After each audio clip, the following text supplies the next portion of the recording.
Hey my lovely friends, welcome back to my channel. I hope guys आप लोग अच्छे हो एंड हेल्दी हो। सो आज मैं फिर से आ गई आप लोगों के साथ अनवांटेड प्रेगनेंसी के नेक्स्ट पार्ट लेके। तो अगर आपको मेरी ये वाली स्टोरी पसंद आ रहा है तो प्लीज़ आप लोग मेरे चैनल को सब्सक्राइब कर देना, मेरे वीडियो पर लाइक करना, कमेंट करना, साथ में ज़रूर शेयर कर देना। ओके, तो मैं ज़्यादा बात नहीं करूँगी, चलो वीडियो स्टार्ट करते हैं। तो जैसे कि हमने पिछले पार्ट पे देखा था कि जो वांगजी है उसे 5 साल पुरानी जो भी सीक्रेट था सब कुछ उसके सामने आ गया था। वो इतना ज़्यादा टूट चुका था क्योंकि उसके दिमाग में एक ही चीज़ चल रहा था, अंकल ने ऐसा किया है। एंड वो अंकल के पास जाके अंकल को बोल भी रहा था कि आपने ऐसा क्यों किया मेरे साथ, आपने तो मुझसे प्रॉमिस किया था ना कि आप ऐसा कुछ नहीं करोगे। आपको पता है वो प्रेग्नेंट था उस टाइम पे जब उसके साथ आपने ऐसा कुछ किया। आपको थोड़ा सा भी मतलब बुरा फील नहीं हुआ? हाँ, आपने अपनी ग्रैंड नेफ्यू को मार दिया है, आपने क्यों ऐसा किया? एंड उसके बाद शिचनगा भी जो है ना अंकल को बहुत कुछ किया था, बहुत कुछ बोला था। एंड उसके बाद बांगजी इतना ज़्यादा सैड फील कर रहा था। वो हॉस्पिटल में विंग को देखने गया था बट उसका इतना 1% भी हिम्मत नहीं हो रहा था कि विंग के पास जाए, वो विंग के हाथों को पकड़े एंड बोले विंग उठो प्लीज़, मुझे तुमसे बात करना है। उसे इतना भी मतलब हिम्मत नहीं हो रहा था। वो सीधा घर पे आ गया था एंड घर पे आने के बाद आज उसने इतनी ड्रिंक किया कि वांगजी को कोई भी चीज़ का कुछ भी हालत नहीं था। वो तब तक ड्रिंक करता रहा जब तक वो पास्ड आउट नहीं हो गया। वो जब एकदम पास्ड आउट हो गया तब वांगजी के फ़ोन पे बैक टू बैक कॉल आ रहा था। लगभग 30 कॉल आ चुका था। वो था शिचनगा की, क्योंकि अंकल इतनी प्रेशर, इतनी सारी बातों को हैंडल नहीं कर पाया। जिस तरीके से वांगजी अंकल को ब्लेम कर रहा था वो शायद अंकल सहन नहीं कर पाया। एंड अंकल जो है ना वो हार्ट अटैक कर चुके थे। एंड उसी टाइम पे शिचनगा अंकल को हॉस्पिटल में लेके गए थे एंड उनको एडमिट करवाया था। बट इसके बारे में या फिर दुनिया में क्या हो रहा है अभी, इस सारी चीज़ों के बारे में वांगजी कुछ नहीं जानता था। जानेगा कैसे, क्योंकि वो अभी पास आउट हो चुका था, वो सो रहा था। एंड दूसरी तरफ शिचनगा बैक टू बैक 30 से भी ज़्यादा उसे कॉल कर चुका था बट नो रिप्लाई। कैसे करता, क्योंकि वो इंसान वो तो अलग ही जोन में था। तो उसके बाद नेक्स्ट डे सुबह 7 बजे वांगजी के फ़ोन पे बार बार कॉल आ रहा था। तो वांगजी जो है ना अपनी बिना आंखें खोले जस्ट फ़ोन को उठाया एंड बोला हेलो कौन। एंड तभी जो है ना उसने वॉइस सुना उसकी भाई की। तभी वांगजी की आंखें खुला, मतलब वो अपनी आंखों को ओपन किया एंड उसकी सर में इतना दर्द हो रहा था, इतना ज़्यादा। एंड होगा भी क्यों ना, क्योंकि वांगजी कल हद से ज़्यादा ड्रिंक कर चुका था। तो उसने बोला हेलो भाई, आपने इतनी सुबह मुझे क्यों कॉल किया? तभी जो है ना शिचनगा ने बोला वांगजी तुम कहाँ थे? हाँ, कल रात से मैंने तुम्हें कितनी सारी कॉल किया था, तुमने एक बार भी कॉल क्यों नहीं उठाया? तुम्हें पता है मैं कितनी ज़्यादा परेशान हूँ। हाँ, तो वांगजी जो है ना उसे बोला पर क्यों भाई, सडनली आप मेरे लिए क्यों परेशान हो रहे हो? हाँ, तो शिचनगा ने बोला वांगजी तुम्हें पता भी है कल तुम जाने के बाद क्या हुआ है? हाँ, कैन यू इमेजिन तुमने क्या किया है? हाँ, तुम्हारी बातों से कल अंकल को इतना हर्ट फील हुआ है। अंकल कल हार्ट अटैक कर चुका है और मैं उनको लेके हॉस्पिटल में आ गई थी, अभी भी मैं हॉस्पिटल में हूँ। तो वांगजी ने बोला हाँ, तो मैं क्या करूँ, क्या मैं डॉक्टर हूँ? वांगजी की ये बात सुन के शिचनगा एकदम शॉक्ड हो गया था एंड उन्होंने बोला वांगजी तुम क्या बोल रहे हो? वो हमारी अंकल है। मैं तुम्हें बताना चाहती थी कि अंकल हार्ट अटैक किया है। तुम मिलने तो आओ, थोड़ा सा पूछो तो उनको क्या हुआ है, कैसे है। तुमने ऐसे कैसे बात कर सकते हो? हाँ, वो हमारी अंकल है। तभी वांगजी ने बोला भाई शायद आप भूल चुके हो, कल मैंने उनके साथ मेरी जितने भी रिश्ते थे सारी चीज़ मैंने ख़त्म करके आ चुकी हूँ, मुझे उनसे कोई मतलब नहीं है। तो शिचनगा जो है ना उसने बोला वांगजी तुम क्या बोल रहे हो? एंड वांगजी ने बोला आप मुझे कॉल क्यों किए हैं इस बात मतलब ये सब बताने के लिए? तो आपने बता चुके हो, तो अब मैं फ़ोन काटूँ? तभी शिचनगा ने बोला नहीं, वो मुझे तुम्हें बोलना था कि अंकल को होश आ गया है और अंकल बार बार रिक्वेस्ट कर रहे हैं तुमसे बात करने के लिए, प्लीज़ थोड़ा उनसे मिलने आओ। तो जो है ना वांगजी ने बोला कभी नहीं भाई, मैं कभी उनके पास मिलने नहीं आऊँगी। अगर मैं उनके पास गई तो वो फिर से कोई ना कोई पट्टी पढ़ना शुरू करेगा, मुझे पता है। और मैं उनकी झांसे में दोबारा नहीं आना चाहती, मैं उनसे कभी बात भी नहीं करना चाहती भाई। एंड जो शिचनगा है ना वो बोला वांगजी तुम क्या बोल रहे हो? तुम गुस्सा हो, आई नो, बट ऐसे ऐसे मत बोलो, अंकल का हालत सही नहीं है। तभी वांगजी ने बोला भाई मेरा विंग का हालत भी सही नहीं है, वो भी हॉस्पिटल में एडमिट है, सिर्फ़ और सिर्फ़ अंकल की वजह से। मैं उनको कभी माफ़ नहीं कर सकती, कभी भी नहीं। एंड ये बोलकर वो फ़ोन को काट दिया था। एंड दूसरी तरफ जब वांगजी को रियलाइज़ हुआ विंग के बारे में, विंग भी तो हॉस्पिटल में है ना, तो वो थोड़ा-सा मतलब डर गया था कि क्या क्या सब कुछ सही होगा हॉस्पिटल में? क्या क्या क्या विंग ठीक है ना? ये सोच के जो है ना वो मतलब उठ गया था हॉस्पिटल जाने के लिए। तब भी उसे रियलाइज़ हुआ उसके बॉडी से इतनी ज़्यादा स्मेल आ रहा है। तो वांगजी ये सोच के जो है ना उसने सोचा कि वो नहा ले, तो वो जल्दी से नहाने गया। एंड नहाने के बाद वो सिर्फ अपनी फ़ोन को लिया एंड वो चला गया हॉस्पिटल की तरफ। एंड जब वो हॉस्पिटल में पहुंचा ना, उसने देखा विंग के दरवाजे के बाहर मैडम यूँ वेट कर रहा था विंग के लिए। एंड उनको देख के ही लग रहा था कि वो पूरा रात शायद यहाँ पे ही था। एंड वांगजी जो अपनी धीरे धीरे अपने कदमों को बढ़ा रहा था, उसको बहुत पेन हो रहा था, बहुत ज़्यादा। उसके दिल में इतना ज़्यादा पेन हो रहा था, उसे लग रहा था कि सारी चीज़ों की ज़िम्मेदार सिर्फ़ वही है। उसकी वजह से विंग की इतनी बुरी हालत है। एंड फिर वो मैडम यू के पास गया एंड मैडम यू को पूछा, क्या विंग ठीक है? एंड मैडम यू जब वांगजी को देखा तो बोला, आप यहाँ इतनी सुबह? तो जो वांगजी था ना उसने बोला, हाँ मैं विंग को देखने आई थी। तो मैडम यू की तरफ जब मैडम यू ने ये सुना ना, तो वो देखा एंड बोला, ओके हाँ वो ठीक है। तो वांगजी ने बोला, क्या उसे होश नहीं आया है? तो मैडम यू ने बोला, नहीं उसे बिल्कुल भी होश नहीं आया है। तो वांगजी बोला, ओ अच्छा। देन मैडम यू ने फिर से बोला, मुझे नहीं पता उसके साथ क्या हुआ है, क्यों इतनी टाइम बाद उसे फिर से इतनी बड़ी अटैक आया है, पैनिक। काफ़ी टाइम पहले उसे पैनिक अटैक आना बंद हो चुका था, बट फिर से 1 महीने से उसे पैनिक अटैक आ रहा था। पहले बहुत छोटा-छोटा पैनिक अटैक आ रहा था, बट इस बार का पैनिक अटैक बहुत बड़ा था। दैट्स व्हाई विंग हॉस्पिटल में एडमिट है। बस मैं एक बार जानना चाहती हूँ कि उसके साथ क्या हुआ है, किस वजह से मेरी बेटी की हालत ऐसा हो गया है। एंड भांजी ये सब कुछ सुन रहा था। ये सुनने के बाद उसे और भी पेन हो रहा था, उसे इतना पेन हो रहा था उसके दिल में कि सारी चीज़ों की ज़िम्मेदार सिर्फ़ और सिर्फ़ वो है। उसके वजह से सब कुछ मिस हो चुका है, सब कुछ। ना वांगजी जो है ना वो मैडम यू को कुछ नहीं बोला, वो सामने की कुर्सी में जाके बैठ गया था। एंड वो जो है ना अपनी सर को नीचे कर रखा था। एंड तभी वांगजी को रियलाइज़ हुआ कि कोई इंसान उसके पास में आके बैठ गया है। एंड वो इंसान और कोई नहीं था, मैडम यू था। एंड मैडम यू वहाँ पे बैठने के बाद वो सिर्फ वांगजी की तरफ एक बार देखा। एंड उसके बाद मैडम यू ने बोला, मैं तुमसे सच और सच एक जवाब चाहती हूँ। मैं जो सवाल तुमसे पूछूंगी बस मुझे सच्चाई से जवाब देना। तुम क्या वही इंसान हो, 5 साल पुराने वाला वही लड़का? एंड वांगजी जो पहले कुछ नहीं बोला, बट 1 मिनट बाद वो अपनी सर को हिला दिया था। एंड मैडम यू जो एक लंबा सा ब्रीथ लिया एंड बोला, देन क्यों इतनी साल बाद लौट के आए हो? क्यों मेरी बच्चे की ज़िंदगी को नरक बनाने के लिए तुम यहाँ पे आए हो? हाँ, क्या चाहते हो तुम? जब 5 साल पहले तुमने उसे छोड़ दिया था, देन वाई क्यों लौट के आए हो तुम यहाँ पे? हाँ, क्या चाहते हो तुम? देखो 5 साल पहले तुमने मेरे बेटे को हर्ट कर चुके हो, बट इस बार नहीं। इस बार मैं बिल्कुल भी तुम्हें हर्ट नहीं करने दूँगी। अगर तुमने सोचा भी ना उसे हर्ट करने के लिए, तो तुम्हें सबसे पहले मेरे ऊपर से जाना पड़ेगा, मुझसे लड़ना पड़ेगा।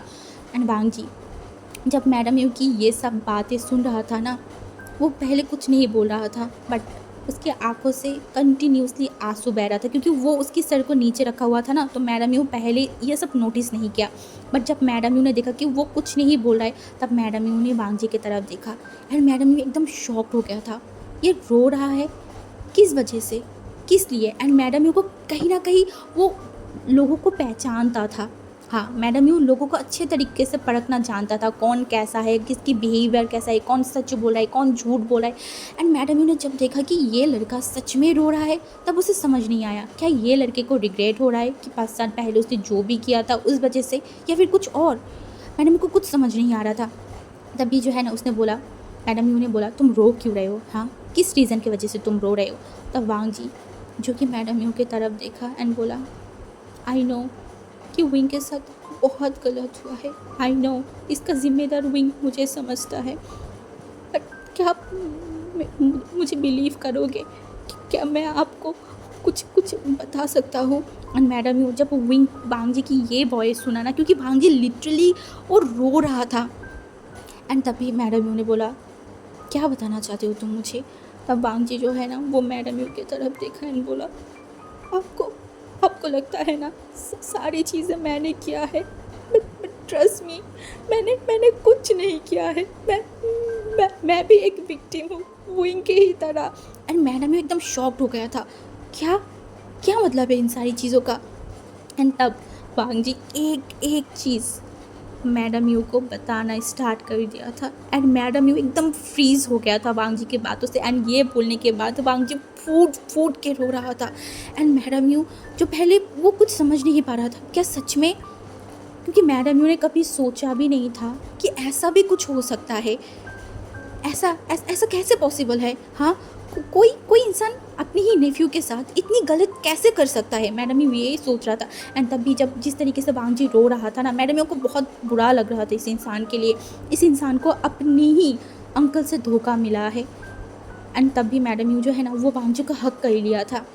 And Wang ji madam you को पकड़ के इतना रो रहा था, उसे आज किसी से बात करना था। एक होता है ना जब आपके दिल में बहुत सारी पेन हो और अगर कोई इंसान आपको मिल जाए जो आपसे जानना चाहता है कि क्या हुआ है, तो अब अगर आपके मन की बात उनको बताओ तो थोड़ा सा सुकून मिलता है। एंड वांग जी को अभी वही सुकून मिल रहा था। वांग जी चाहता था कि मैडम यू को पता चले, क्योंकि वांग जी कल देख चुका था कि मैडम यू वो इनको कितना ज़्यादा प्यार करता है, वो इनको कितना केयर करता है। इन सारी चीज़ मैडम यू की वांग जी ने देख लिया था। इस वजह से वांग जी ने डिसाइड किया कि वो पहले मैडम यू को सब कुछ बताएगा।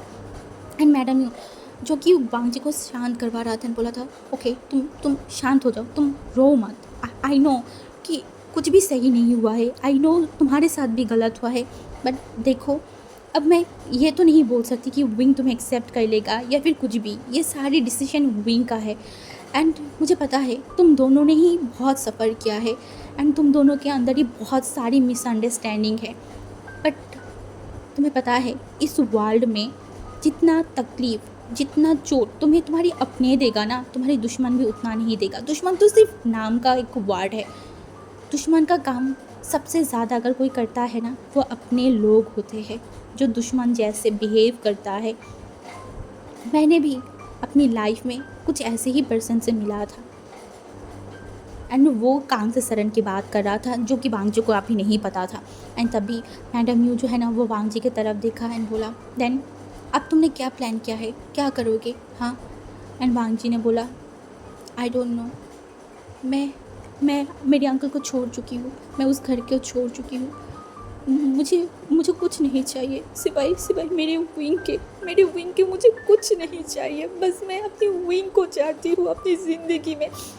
मैं 5 साल पहले जैसे विंग के साथ अपनी ज़िंदगी बिता रही थी, खुशहाल थी, मैं उसी तरीके से रहना चाहती हूँ। और मैं अपने बच्चे के साथ रहना चाहती हूँ। मैंने सब कुछ मिस कर दिया, मेरे बच्चे को, मेरी विंग की प्रेगनेंसी को, मैंने सब कुछ मिस कर दिया है। एंड मैडम यू जो है ना एक लंबा सा ब्रीथ लेन बोला, ओ तुम्हें आईवन का भी पता है कि आईवन तुम्हारा ही सन है? तो वांग जी ने देखा एंड बोला, हाँ वो मेरा ही सन है ना। तो मैडम यू ने नोट किया एंड वांग जी ने देखा एंड बोला, मैं कितनी अनलकी हूँ, मैं दुनिया की ऐसे फादर हूँ जो जो अपनी ही बच्चे को देख नहीं पाया। वो उसको तो ये भी नहीं पता कि उसका एक बच्चा भी था। मैं क्या करूँ? वो बहुत रो रहा था, उसे इतना पेन हो रहा था। वो बार बार बोल रहा था कि वो इनका ये हालत उसके लिए हुआ है। अगर वो उस गांव में जाता ही नहीं तो उसके साथ विंग की कभी मुलाकात ही नहीं होता एंड विंग के साथ इतनी सारी चीज़ होता ही नहीं, सिर्फ उसके वजह से हुआ है। एंड वांग जी सच में रो रहा था। वांग जी की आंसू, मैडम यू जो वांग जी को इतना नफरत करता था, मैडम यू जो हमेशा विंग को बोलता था मूव ऑन करने के लिए, मूव ऑन कर लेके, वो मैडम यू आज खुद वांग जी के आंसू देख के उनके भी आंखों में आंसू आ गया था। मैडम यू को कहीं ना कहीं वांग जी के लिए उतना ही बुरा लग रहा था जितना बुरा विंग के लिए लग रहा था, क्योंकि इस इंसान का कोई गलती था ही नहीं। क्या गलती था इस इंसान का? इसने तो अपने अंकल से प्रॉमिस लिया था कि ये अगर चला जाएगा तो उसका अंकल विंग को छोड़ देगा, बट ऐसा तो कुछ नहीं हुआ। हुआ गलत, सब कुछ गलत। एंड जो है ना उसके बाद वांग जी ऐसे ही रो रहा था, तभी जियांगचिंग वहाँ पे आ गया था। एंड जियांगचिंग मतलब ये देख के थोड़ा शॉक्ड हो गया था कि यहाँ पे क्या चल रहा है। एंड तभी जो है ना मैडम यू ने देखा एंड बोला, आचिंग प्लीज़ नीचे से जाओ एंड पानी लेके आओ।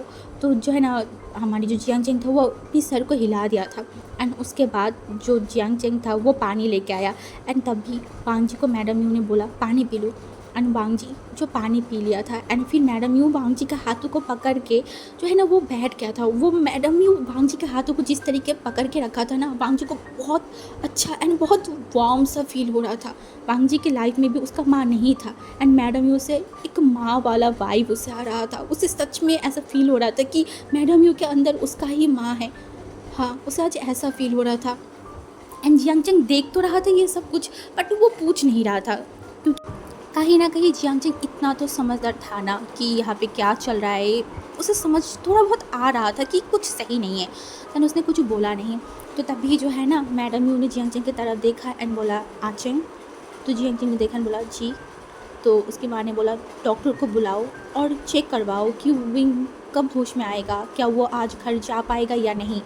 तो जियांग चेंग ने वही किया, वो डॉक्टर को बुलाने चला गया था एंड दूसरी तरफ मैडम यू जो वांग जी की तरफ देखा एंड बोला शांत हो जाओ, जब विंग होश में आएगा तब उससे बात करना, ठीक है।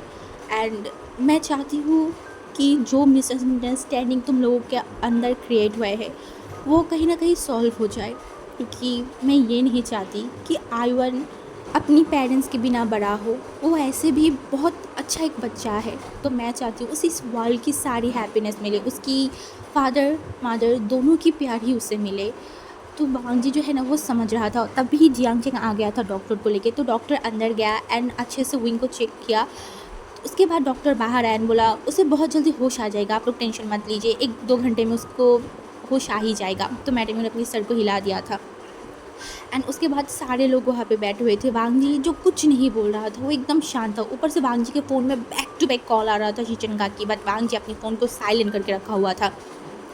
लगभग 40 मिनट बाद जो विंग है ना उसको होश आ रहा था एंड ये चीज़ सबसे पहले जो है ना, मतलब हमारी जो जियांग चेंग है उसने ही देखा था, क्योंकि जियांग चेंग अंदर था एंड मैडम यू वांग जी के साथ बाहर था।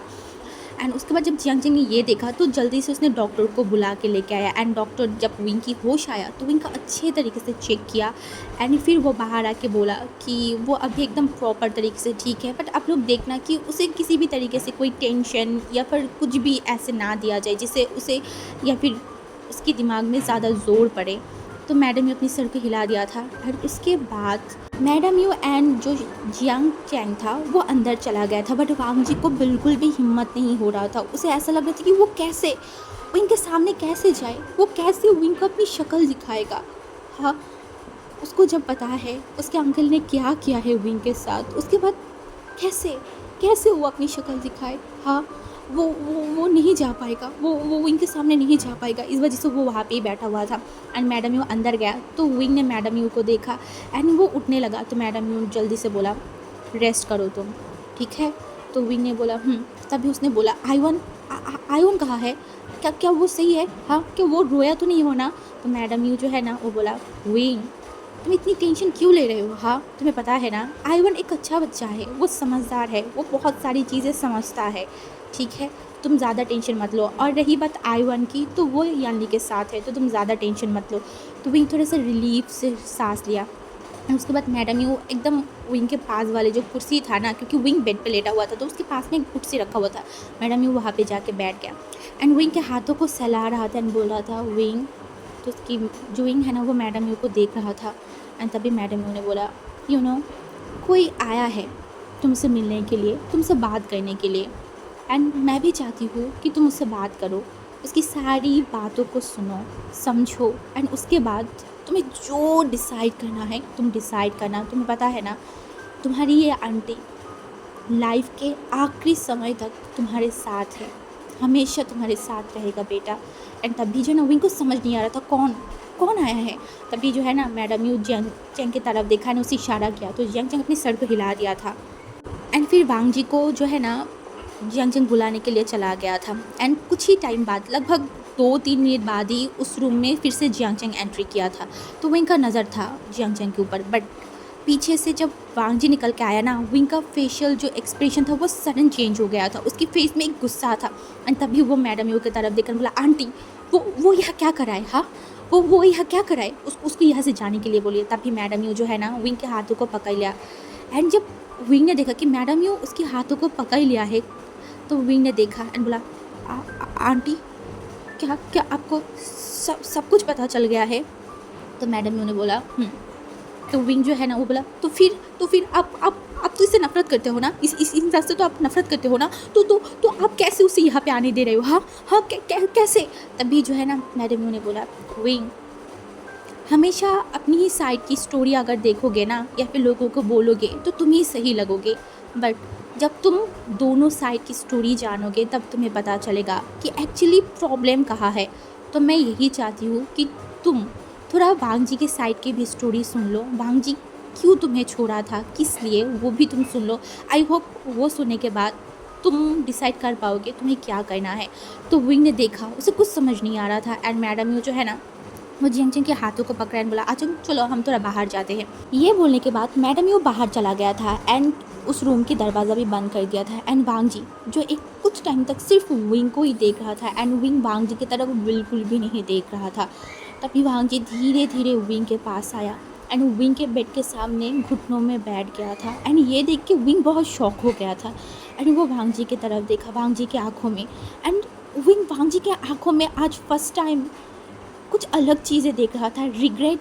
बट उसे समझ नहीं आ रहा था क्या ये रिग्रेट है या फिर कुछ और, क्योंकि वांग जी का बहुत सारी रूप है। वांग जी बहुत अच्छे से नाटक करना जानता है, विंग वांग जी के नाटक में नहीं फंसना चाहता। तब भी वांग जी जो है ना वो बोला, विंग एंड विंग जो वांग जी को देख रहा था, कहीं ना कहीं वांग जी की ये जो हालत है या फिर वांग जी जो भी कर रहा है वो इनकी पता नहीं क्यों बट उसे बहुत अजीब फील हो रहा है, उसके सीने में बहुत दर्द कर रहा है।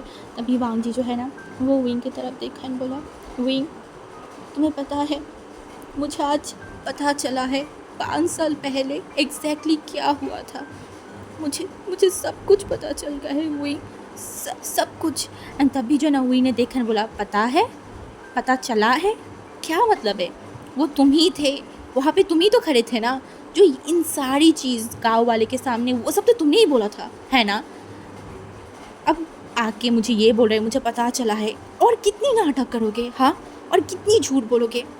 एंड विंग जो है ना मतलब ये जब बोला तो वांग जी ने देखा एंड बोला, विंग मैं कैसे तुम्हें बताऊँ, मुझे कुछ नहीं पता, मुझे कुछ नहीं पता था।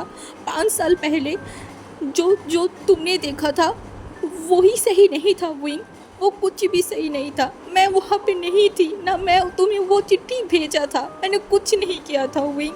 Trust me, I swear in my God, तुम मुझे बिलीव करो, वो कुछ भी सही नहीं था। मैं वहाँ पे नहीं थी। तो विंग ने बोला, तुम वहाँ पे नहीं थे तो वो कौन था? हाँ, वो कौन था? वो तुम्हारी वॉइस थी। एंड विंग जब ये बोला ना, वांग जी विंग की तरफ देखा एंड विंग के हाथों को पकड़ा एंड फिर वो धीरे धीरे सारी चीज़ों को बताना स्टार्ट किया कि कैसे उसके अंकल ने उसे ज़बरदस्ती अमेरिका भेजा था। उसके अंकल ने उससे प्रॉमिस किया था कि वो अगर अमेरिका चला जाएगा तो वो विंग को छोड़ देगा, वो विंग के साथ कुछ भी गलत नहीं करेगा। एंड उसके बाद उसके अंकल ने क्या क्या किया विंग के साथ सब कुछ वांग जी ने बताया। एंड ये सुनने के बाद विंग कुछ टाइम के लिए एकदम शॉक्ड हो गया था, उसे कुछ समझ नहीं आ रहा था वांग जी के अंकल उसके साथ ऐसा क्यों किया, उसने क्या किया था उनके साथ जो उन्होंने उनके साथ ऐसा किया। देन विंग ने बताया, मेरे अंकल ने बहुत पहले ही मेरी शादी किसी और के साथ तय कर दिया था, वो लड़की तुमने देखा था ना मेरे घर पे, उसके साथ, और मैं तुमसे शादी कर लिया था। अंकल को ये मंजूरी नहीं था कि मैं किसी और से शादी कर लूँ, शायद इस वजह से उन्होंने ऐसा किया होगा। बट ट्रस्ट मी विंग, मुझे इसके बारे में कुछ नहीं पता था, कुछ भी नहीं। मैं नहीं जानती, तुम मेरी बातों में कैसे बिलीव करोगे? मेरे पास कोई प्रूफ भी नहीं है विंग, बस मेरे पास कुछ नहीं है विंग प्रूफ करने के लिए। बट मैं चाहती हूँ तुम मुझे विश्वास करो विंग, तुम मुझे एक मौका दो, एक मौका, मेरे लिए नहीं तो मेरे बच्चे के लिए, आयुवन के लिए। मैं इस दुनिया की एक ऐसे फादर हूँ, ऐसे फादर जिसको 5 साल तक पता ही नहीं था कि उसका एक बेटा है, इतनी प्यारी। मुझे कुछ नहीं पता था विंग, तुम बिलीव करो। मैं क्यों अपने ही बेटे को सबके सामने ये बोलती हूँ वो मेरा बच्चा नहीं है विंग। हाँ, तुम ये बताओ। एंड भांजी जिस तरीके से फूट फूट के रो रहा था ना, वो देख के कहीं ना कहीं उनके मन में भी एक पेन उठ रहा था, क्योंकि कहीं ना कहीं आज भी वो वांगजी को प्यार करता है, इसी वजह से वो मूव ऑन कर नहीं पाया। बट वो वांगजी की तरफ देखा और बोला, चाहे कुछ भी रीज़न हो, चाहे किसी ने भी कुछ किया हो, मैं मैं तुम्हें एक्सेप्ट नहीं कर सकती, बिल्कुल भी नहीं। मैं तुम अगर मेरे आसपास भी रहोगे तो उस टाइम की हर एक पेन को मुझे याद आएगा, हर एक पेन जो मैंने सहा है। मेरी वजह से 2 लोगों की जान भी चला गया है। मैं वो सब कुछ नहीं भूल सकती। वो सब भूल के मैं तुम्हें माफ़ कर दूँ या फिर मैं तुम्हारे साथ रहूँ, नहीं, ऐसा नहीं हो सकता। तुम प्लीज़ जहाँ जहाँ थे तुम वहाँ ही चले जाओ। मैं तुम्हारे साथ नहीं रह सकती। प्लीज़ मुझे मेरे बेटे के साथ रहने दो। मैं मेरी बेटी के साथ बस एक सुकून भरी ज़िंदगी चाहती हूँ, मैं और कुछ नहीं चाहती, बस तुम दूर हो जाओ मुझसे। एंड ये सुनने के बाद बांग जी बस वहीं की तरफ देखा और बोला कि एक चांस नहीं मिल सकता मुझे? हाँ, जस्ट एक चांस तो तुम मुझे दे ही सकते हो। एंड विंग ने बोला, नहीं, कोई भी चांस मैं किसी को नहीं देना चाहती। अब मेरी ज़िंदगी में सिर्फ मैं और मेरा बेटा ही है और हम दोनों खुश हैं। मुझे और किसी को मेरे लाइफ में नहीं चाहिए, तुम्हें भी नहीं। तुम्हें नहीं चाहिए मुझे, बिल्कुल भी नहीं, बिल्कुल भी नहीं। एंड विंग ये बोल रहा था। एंड तभी जो है ना उस रूम में मैडम यू आ गया था। एंड जब मैडम यू आया तो वांग जी खड़ा हो चुका था। एंड मैडम यू देख पा रहा था कि दोनों की रिएक्शन देख के मैडम यू को समझ आ गया था कि इन दोनों के बीच में कोई भी प्रॉब्लम सॉल्व नहीं हुआ था। तभी जो है ना मैडम यू जो विंग के पास गया बोला, विंग, एक गुड न्यूज़ है। तब विंग ने देखा बोला, क्या आंटी? तब मैडम यू ने बोला, तुम्हें रिलीज़ मिल गया है, तुम घर जा सकते हो। बट एक प्रॉब्लम हो गया है। तो विंग ने बोला, क्या हुआ आंटी? तो जो है ना मैडम ने बोला, एक्चुअली आचिंग को एक कॉल आया था, तो आचिंग को अर्जेंट ऑफिस में जाना पड़ा और वो कार भी लेके चला गया है। एंड मैं तुम्हें कैसे लेके जाऊँ मुझे समझ नहीं आ रहा है। मैं कैब भी बुला नहीं सकती, तुम्हें पता है ना। तुम इस हालत में कैब में कैसे जाओगे? तभी भांग जी जो है ना वो बोल उठा, मैं आपको छोड़ देती हूँ। तभी जो है ना विंग कुछ बोलने ही वाला था, तभी मैडम ने बोला, ओह ग्रेट, तुम मुझे छोड़ सकते हो हमारे घर पे, प्लीज़ हमें छोड़ दो। तब भांग जी ने बोला, हाँ ज़रूर, मैं छोड़ दूँगी आपको। तब मैडम ने बोला, ओके। एंड उसके बाद मैडम यू विंग को लेके वांग जी की कार में जियांग मेंशन पहुंच गया था। हाँ, बट जियांग मेंशन पहुंचने के बाद हमारी जो वांग जी था वो अंदर नहीं गया था, वो बाहर से ही विंग को छोड़ के जो है ना वो चला आया था। एंड दूसरी तरफ ही चनका जो बार बार वांग जी को कॉल कर रहा था, एटलस वांग जी ने फिर से कॉल उठाया एंड बोला, क्या हुआ है भाई, आप क्यों मुझे बार बार कॉल कर रहे हो? तब शिचनका ने बोला, वांग जी, अंकल की हालत सही नहीं है। डॉक्टर ने प्लीज़ बार बार मुझे बोल रहा है कि तुम्हें बुलाओ, प्लीज़ एक बार आ जाओ। ये सोच के ही आ जाओ कि अंकल ने बचपन में हमें पाला था, जब हमारी माँ बाप नहीं था इस दुनिया में, उन्होंने हमें बड़ा किया है। बस ये सोच के आ जाओ। उसके बाद अगर तुम डिसाइड करना, अगर तुम्हें कभी भी अंकल के साथ मुलाकात नहीं करना है, अंकल के साथ कोई रिश्ता नहीं रखना है, मैं तुम्हें कभी फोर्स नहीं करूँगी, बट आज आ जाओ प्लीज़, उसे मिल लो। तब वांग जी कुछ सोचा एंड उसके बाद बोला, ओके मैं आ रही हूँ, कौन सी हॉस्पिटल है, मुझे एड्रेस भेजिए। तब वांग जो शीशन का था ना उसने बोला, हाँ ज़रूर। एंड उसके बाद क्योंकि वांग जी कार में ही था तो उसके बाद वो उस एड्रेस की तरफ चला गया था। एंड हॉस्पिटल पहुँचने के बाद जो शीशन का था ना वो वांग जी के पास एंड बोला, वांग जी थैंक यू यहाँ पे आने के लिए। बट वांग जी ने कुछ नहीं बोला। वो शीशन का की तरफ देखा एंड फिर बोला, कहाँ है वो, कौन से रूम में? तो शीशन का ने बोला, आओ मेरे साथ, मैं दिखाती हूँ। एंड वहाँ पे मियाँ भी था। एंड उसके बाद जो हमारी वांग जी था वो सीधा अंकल के रूम के पहुंच गया था। एंड वहाँ पे बहुत सारी मशीन लगा हुआ था एंड अंकल जो बेड पे एकदम लेटा हुआ था, बट उन्हें होश था, वो होश में थे। एंड जब शीजनका ने बोला, अंकल वांग जी आ गया है, तभी अंकल जो है ना वो वांग जी की तरफ देखा। उनके हाथों में बहुत सारी मतलब चीज़ें लगा हुआ था एंड उसके हार्ट में भी, मतलब अंकल जो है ना ऊपर से, मतलब उनका कोई कपड़ा नहीं था, उनके हार्ट में भी बहुत सारी चीज़ें लगा हुआ था। तभी वांग जी वहाँ पे आया एंड बोला, क्या हुआ है आपको, मुझे क्या बात करना है? तो अंकल ने बोला, ये नहीं पूछोगे कि मैं कैसे हूँ, ठीक हूँ या नहीं? तो वांग जी जो है ना वो देखा एंड बोला, चलिए आप खुद ही बता दीजिए आप कैसे हैं। तो अंकल ने बोला, इतनी नफ़रत करती हूँ मुझसे। एंड वांग जी ने बोला, आपने जो किया है उसके बाद क्या मैं आपको नफ़रत ना करूँ? हाँ, आप खुद ही बताइए। एंड अंकल ने बोला, अगर मैं बताऊँ कि मैंने कुछ नहीं किया, क्या तुम मुझे बिलीव करोगे वांग जी? मुझे पता है तुम मेरी बिलीव नहीं करोगे, बट ये सच है वांग जी, मैंने कुछ नहीं किया है, कुछ भी नहीं। मुझे नहीं पता वो इनके साथ किसने वो सब कुछ किया है, बट वो मैं नहीं हूँ। मैं क्यों कभी किसी के बारे में या फिर किसी की लाइफ को लेके खेलूँगी? हाँ, तुम इतनी तो सोच सकते हो वांग जी। तब वांग जी जो है ना वो अंकल की तरफ देखा, बोला कैसे बिलीव करूँ मैं आपको? एंड अंकल ने जो एक ऐसा बात बोला जिसके बाद वांग जी शॉक्ड हो गया था, क्योंकि अंकल जो है ना वो बोला, मैं अपनी माँ और बाबा की कसम खाती हूँ, मैंने ऐसा कुछ नहीं किया। एंड आई होप अब तुम बिलीव करोगे, क्योंकि तुम्हें पता है कि मैं तुम्हारी ग्रैंड माँ एंड ग्रैंड पा को कितना पसंद करता था, और मैं उनको लेके कभी झूठ नहीं बोलूँगी। एंड ये सुनने के बाद वांग जी एकदम शॉक्ड हो गया था, क्योंकि वांग जी अब तक अंकल को सोच रहे थे कि अंकल ने ऐसा किया है, और अगर अंकल ने ऐसा किया मतलब नहीं किया है तो कौन वो शख्स है जिसने ये सब कुछ किया है? वांग जी को कुछ समझ नहीं आ रहा, तो उसने बोला, क्या सच में आपने कुछ नहीं किया है? अंकल ने बोला, नहीं, मैंने ज़बरदस्ती तुम्हें भेज के ये मैंने गलत किया, मैं मानती हूँ, बट इसके सिवा मैंने कुछ नहीं किया। एंड वांग जी का दिमाग अब सच में चकरा रहा था, उसे कुछ समझ नहीं आ रहा था। देन किसने किया वो सब कुछ? अब वांग जी को पता लगाना है, चाहे कुछ भी हो जाए, अगर अंकल ने नहीं तो जिसने भी किया है वो आप मरेगा वांग जी के हाथों में। वांग जी ने सोच लिया था। एंड फिर वांग जी वहाँ पे कुछ टाइम तक रुका, एंड फिर वो जब जा रहा था ना, तब अंकल ने बोला, वांग जी तुम मुझे दोबारा देखने आओगे ना? तब वांग जी पीछे मुड़ के देखा एंड अपनी सर को नोट कर दिया था, एंड अंकल को रिलीफ फील हो रहा था। एंड उसके बाद वांग जी बाहर चला गया था, एंड फिर से उस डिटेक्टिव को फ़ोन किया एंड बताया किसने किया, ढूंढो वो कौन शख्स है जो ये सब किया है।